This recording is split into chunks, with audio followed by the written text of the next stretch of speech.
que haya sido tema de conversación me parece lógico y normal. Lo que no me parece tan normal es... Durante años, el nombre de Luis Rubiales fue sinónimo de poder en el fútbol español. Presidía la RFE, aparecía en los palcos de honor, sonreía ante las cámaras y hablaba de modernización, éxito y orgullo nacional. Pero detrás de esa imagen de dirigente seguro de sí mismo, se estaba gestando una tormenta que revelaría no solo un escándalo aislado, sino una red de resentimientos, lealtades rotas y enemigos que jamás imaginó tener tan cerca. El beso forzado a Jenny Hermoso tras la final del Mundial Femenino de 2023 no fue solo un gesto fuera de lugar captado por millones de ojos. Para muchos, fue la chispa que encendió una hoguera que llevaba tiempo acumulando combustible. Años de decisiones polémicas, acusaciones de abuso de poder y una forma de gobernar que, según distintos medios, generó miedo, silencio y sumisión en la federación. A partir de ese instante, el país entero pareció dividirse entre quienes lo defendían y quienes veían en él el símbolo de una cultura que debía cambiar de raíz, tanto dentro como fuera de los estadios. Mientras Rubiales se aferraba a su versión de los hechos, asegurando que todo había sido consentido, voces que antes callaban empezaron a alzarse. Jugadoras, exdirectivos, periodistas y políticos comenzaron a señalar no solo el episodio del beso, sino un patrón de comportamiento que, según la prensa española, incluía cenas privadas, decisiones opacas y un círculo de confianza cada vez más reducido. El caso Hermoso abrió la puerta a investigaciones económicas, denuncias internas y viejos rencores que la opinión pública desconocía, pero que llevaban años fermentando en los despachos. En cuestión de semanas, el hombre que mandaba en el fútbol español se vio rodeado. Cada comparecencia, cada declaración encendía nuevas críticas y reactivaba enemistades pasadas. Lo que antes eran rumores de pasillo se transformó en titulares de portada, debates encendidos y una sensación de que la caída ya no era una posibilidad, sino una cuenta atrás. Y en medio de ese huracán, comenzaron a perfilarse figuras muy concretas, personas que, por convicción, por principios o por heridas antiguas, se convertirían en los enemigos más implacables de Luis Rubiales, dispuestos a llevar la batalla hasta las últimas consecuencias. Pero lo que revelarán a continuación sorprenderá incluso a sus fans más fieles. Antes de que el escándalo estallara de manera definitiva, la trayectoria de Luis Rubiales ya estaba marcada por una ascensión tan rápida como polémica. Nacido en Las Palmas y criado en Motril, pasó de ser un jugador con carrera discreta a convertirse en un dirigente con ambición, carácter y determinación para abrirse paso en un entorno dominado por intereses, presiones y rivalidades internas. Su llegada a la presidencia de la Federación fue celebrada por algunos como un cambio generacional. Para otros, en cambio, fue el inicio de una etapa en la que el poder se concentraba cada vez más en pocas manos, generando tensiones silenciosas que solo esperaban un detonante para salir a la luz. Desde los primeros años de su mandato, Rubiales se movió con paso firme, impulsando decisiones discutidas y enfrentándose a figuras históricas del fútbol español. Su estilo directo y su manera de imponer criterios despertaron recelos dentro y fuera de la federación. Según distintos medios, su círculo de confianza era reducido y cualquier oposición interna se percibía como un ataque personal. Esto provocó que muchos prefirieran guardar silencio mientras acumulaban resentimientos, creando un clima en el que las alianzas eran frágiles y las traiciones siempre posibles. No obstante, también existió una etapa en la que Rubiales parecía inquebrantable. Bajo su mandato se introdujeron cambios estructurales, acuerdos económicos y proyectos que consolidaron su imagen de líder firme. Participaba en eventos, se mostraba ante la prensa como un presidente cercano y aseguraba que su única meta era proteger al fútbol español. Sin embargo, con el tiempo empezaron a surgir cuestionamientos sobre ciertas decisiones financieras, viajes institucionales y contratos que, según diversas investigaciones periodísticas, levantaban dudas sobre transparencia y ética. Cada nueva revelación aumentaba la tensión y lo que antes eran críticas aisladas se transformaron en un sentimiento colectivo de desconfianza. Todo este contexto es fundamental para comprender por qué el caso Hermoso no fue solo un incidente puntual, sino el punto de quiebre de una historia que llevaba años construyéndose. Los conflictos internos, los recelos acumulados y las heridas abiertas convergieron en un mismo estallido. A partir de ese momento, comenzaron a surgir nombres de personas que ya no estaban dispuestas a callar, figuras que verían en Rubiales no solo un adversario, sino el símbolo de una época con la que querían romper de forma definitiva. Pero aún faltaba identificar a quienes se convertirían en los dos primeros rivales que marcaron su caída. Desde que el caso estalló, dos nombres aparecieron de inmediato como las primeras figuras que se posicionaron frontalmente contra Luis Rubiales. No eran voces nuevas, sino personas cuyo desacuerdo con el expresidente de la Federación llevaba tiempo gestándose. Aunque solo después del beso a Jenny Hermoso encontraron el momento decisivo para romper el silencio. Sus críticas no surgieron de la nada. Se apoyaban en desencuentros previos, tensiones institucionales y una percepción compartida de que el poder de Rubiales se había vuelto excesivo y opaco, afectando la imagen del fútbol español dentro y fuera del país. La primera rival en esta historia es la propia Jenny Hermoso, la jugadora que se convirtió en el centro de la controversia mundial. Aunque durante años mantuvo una relación profesional respetuosa con la Federación, el beso forzado tras la final del Mundial cambió para siempre ese vínculo. Jenny no solo rechazó la versión de Rubiales sobre un supuesto consentimiento, sino que denunció públicamente lo ocurrido, desatando una ola de apoyo internacional. Para ella, según sus declaraciones posteriores, el gesto no fue un acto aislado, sino un ejemplo claro de las dinámicas de poder que muchas jugadoras habían sufrido en silencio. Su posición firme, respaldada por el equipo femenino y miles de seguidores, convirtió su voz en una fuerza que Rubiales no pudo ignorar.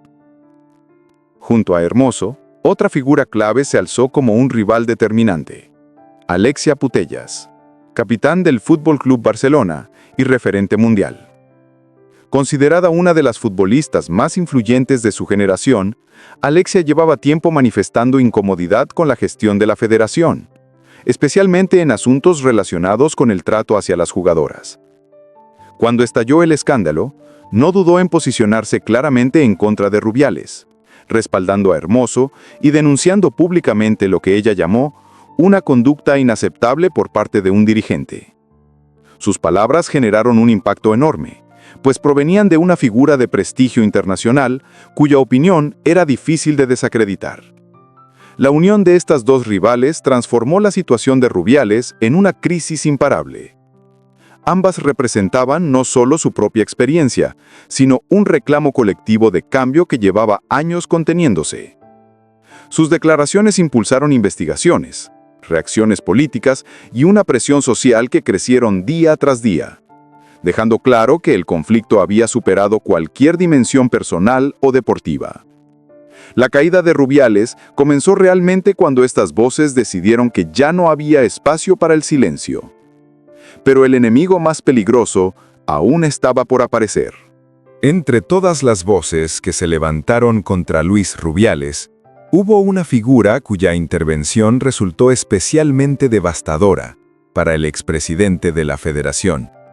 No era una jugadora, ni una celebridad deportiva, sino alguien con peso político, presencia mediática y una posición de poder suficiente para transformar un escándalo en un caso nacional.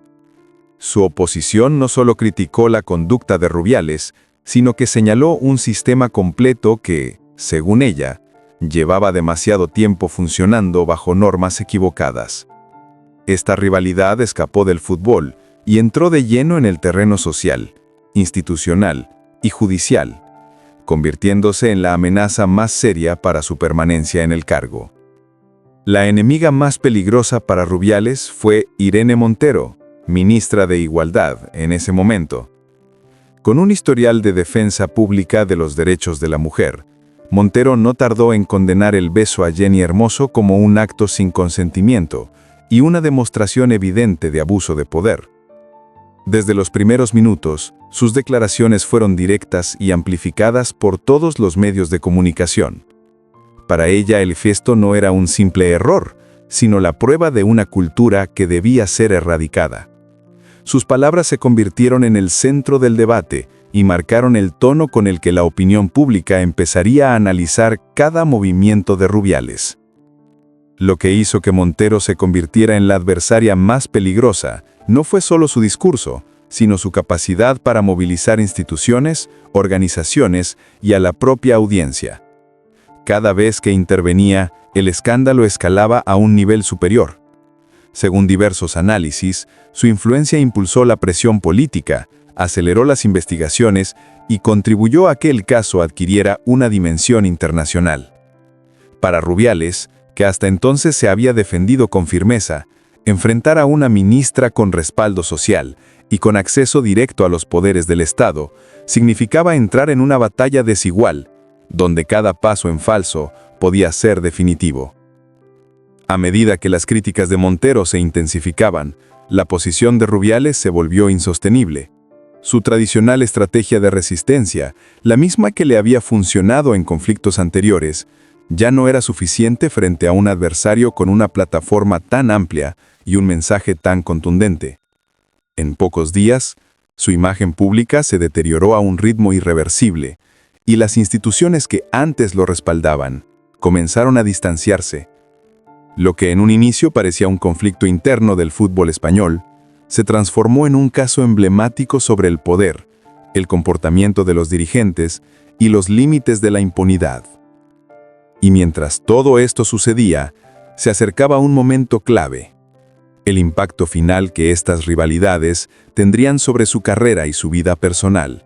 Las consecuencias para Luis Rubiales no tardaron en volverse inevitables. Lo que empezó como una polémica deportiva terminó convirtiéndose en un terremoto institucional que sacudió su vida pública, su carrera y hasta su entorno personal. Cada declaración de Hermoso, cada mensaje de apoyo de las jugadoras y cada intervención política incrementaba la presión sobre él, hasta el punto en que su defensa inicial comenzó a desmoronarse. Durante semanas insistió en que no pensaba dimitir, repitió que el beso había sido consentido y denunció una campaña en su contra.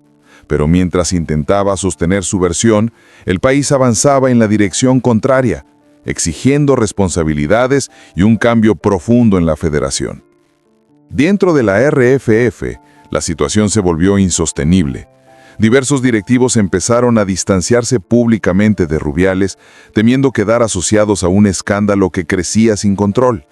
Las jugadoras anunciaron que no volverían a vestir la camiseta de la selección mientras él continuara en su puesto. La presión internacional se intensificó y organismos deportivos comenzaron a exigir explicaciones. Según medios españoles, incluso sectores que antes lo apoyaban terminaron retirando su respaldo en silencio, conscientes de que ninguna estrategia mediática podría revertir la gravedad del caso. La imagen del fútbol español estaba en juego, y Rubiales se había convertido en el epicentro de la crisis. A nivel personal, el impacto fue aún más profundo.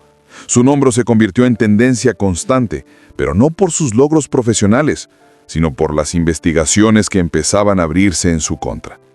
Distintos asuntos económicos, viajes y contratos pasados comenzaron a revisarse con detalle, generando nuevas dudas sobre su gestión durante años. Cada titular añadía un nuevo peso sobre su figura y alimentaba la idea de que su caída no era circunstancial, sino el resultado de un largo historial de poder mal ejercido. Su círculo cercano también se vio afectado, y muchas de sus relaciones personales se tensaron mientras la presión mediática alcanzaba un nivel insoportable. El día de su dimisión fue la confirmación de que la batalla estaba perdida. La escena, lejos de mostrar un acto de reflexión o arrepentimiento, dejó claro que Rubiales seguía convencido de su inocencia y de que todo formaba parte de un ataque injusto. Sin embargo, la decisión no podía posponerse más. A partir de ese momento, la historia dio paso a una nueva fase, en la que el hombre que había controlado el fútbol español durante años debía enfrentarse a la realidad de un futuro incierto, marcado por investigaciones, críticas y un daño irreparable a su reputación. Ahora solo quedaba entender cómo este capítulo final redefiniría su legado y qué quedaría de su figura tras la tormenta mediática. Tras su dimisión, la historia de Luis Rubiales entró en un terreno donde ya no quedaba espacio para la defensa pública ni para los discursos encendidos.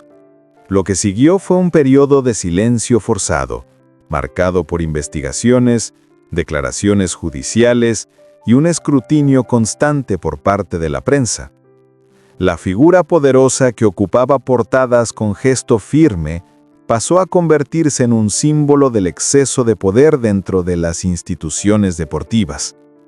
Cada nuevo dato que salía a la luz reforzaba la idea de que su caída no había sido producto de un único error, sino el desenlace de un sistema que llevaba tiempo acumulando tensiones internas. A nivel público, su imagen quedó profundamente dañada. Para muchos ciudadanos, Rubiales se transformó en un ejemplo de aquello que debía cambiar en el deporte. Actitudes normalizadas durante años, decisiones tomadas sin transparencia y una cultura que mantenía a ciertos dirigentes en una posición intocable. Incluso después de dejar el cargo, sus apariciones y entrevistas generaban polémica. Sus intentos por limpiar su nombre no lograban revertir la percepción general, y cada defensa parecía reactivar un debate ya agotado para la opinión pública. Su legado, antes asociado con modernización y cambios estructurales, quedó eclipsado por el escándalo que marcó su final. En el ámbito personal, las consecuencias también fueron profundas. La exposición mediática afectó sus relaciones, limitó sus movimientos y situó a su familia en el centro de un huracán del que nadie podía escapar. La presión fue constante, desde titulares sensacionalistas hasta debates televisivos que analizaban cada detalle de su conducta. El hombre que había dirigido el fútbol español durante años tuvo que enfrentarse por primera vez a un escenario donde ya no controlaba el discurso. Y esa pérdida de control, según distintas fuentes cercanas, fue uno de los golpes más duros para el ex dirigente. Sin embargo, la historia de Rubiales también dejó una reflexión mayor. Lo ocurrido expuso fallos estructurales, impulsó cambios en la federación y dio voz a generaciones de jugadoras que llevaban años reclamando un trato digno. Aunque la figura de Rubiales quedó marcada de forma irreversible, el impacto de su caída trascendió su nombre, convirtiéndose en un punto de inflexión para el deporte español. Su final no fue solo la conclusión de una carrera, sino el recordatorio de que incluso las figuras más poderosas pueden enfrentar las consecuencias de sus actos cuando la sociedad decide no callar. Con esto se cierra el ciclo de una historia donde el poder, el orgullo y la controversia llevaron a una de las caídas más sonadas del país. Su legado quedará dividido entre quienes recuerdan sus logros y quienes ven en su nombre el inicio de una nueva etapa para el fútbol español.